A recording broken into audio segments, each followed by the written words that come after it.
Hi everyone, recently shifted to a new apartment and this video is about a group of people who really helped me relocate, which is Cochin Packers and Movers. Instead of troubling my friends, I thought I'll just quickly check for online services which will help me relocate. അങ്ങനെയാണ് ഇവരുടെ profile ഞാൻ കാണുന്നത്. This is not a promotional video. I genuinely wanted to give my honest opinion. And shift ചെയ്യുന്നതിന് 2-3 ദിവസം മുമ്പ് തന്നെ they gave me a lot of cardboard boxes. അപ്പൊ അതുകൊണ്ട് തന്നെ ഞാൻ എന്റെ പാക്കിംഗ് പ്രൊസീജിയേഴ്സ് ഒക്കെ സ്റ്റാർട്ട് ചെയ്തിട്ടുണ്ടായിരുന്നു.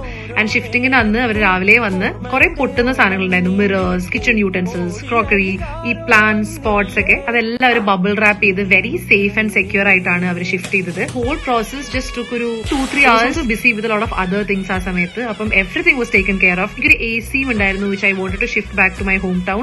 ഇവർക്ക് ടെക്നീഷ്യൻസ് ഒക്കെ ഉള്ളതുകൊണ്ട് അതും അവർ തന്നെ ചെയ്തു തന്നു. And they also have a godown facility വേറെ ഇപ്പൊ കുറെ നാളത്തേക്ക് നിങ്ങൾ എവിടെയെങ്കിലും പോവാണെന്നുണ്ടെങ്കിൽ നിങ്ങളുടെ എല്ലാ സാധനങ്ങളും നിങ്ങൾക്ക് സേഫ് ആയിട്ട് അവരുടെ ഗോ ഡൌണിൽ കീപ്പ് ചെയ്യാൻ പറ്റും. So thank you so much Cochin packers and movers for doing this. You made my life and also my friends life easier. അല്ലെങ്കിൽ ഞാനും ഫ്രണ്ട്സ് ഒക്കെ കഷ്ടപ്പെട്ട് വേണം ഇതൊക്കെ മൂവ് ചെയ്യാൻ. എനിക്കും വളരെ വലിയൊരു കോസ്റ്റ് ആയില്ല അത് ചെയ്യാൻ വേണ്ടി. മേ ബി ഇനി കുറച്ച് സാധനങ്ങൾ ഉണ്ടായിരുന്നുള്ളൂ. കോസ്റ്റ് ഡിപ്പെൻഡ് ചെയ്യും, ഓരോ ആൾക്കാർക്ക് ഓരോ കോസ്റ്റ് ആയിരിക്കും. ഇപ്പൊ ഫ്രിഡ്ജ്, വാഷിംഗ് മെഷീൻ, അങ്ങനെ കുറെ സാധനങ്ങൾ ഷിഫ്റ്റ് ചെയ്യാനുണ്ടെങ്കിൽ rate would be different. So if you are looking to relocate അല്ലെങ്കിൽ ഫ്രണ്ട്സോ ആരെങ്കിലും ഷിഫ്റ്റ് ചെയ്യുന്നുണ്ടെങ്കിൽ you can avail their service. And thank you so much once again.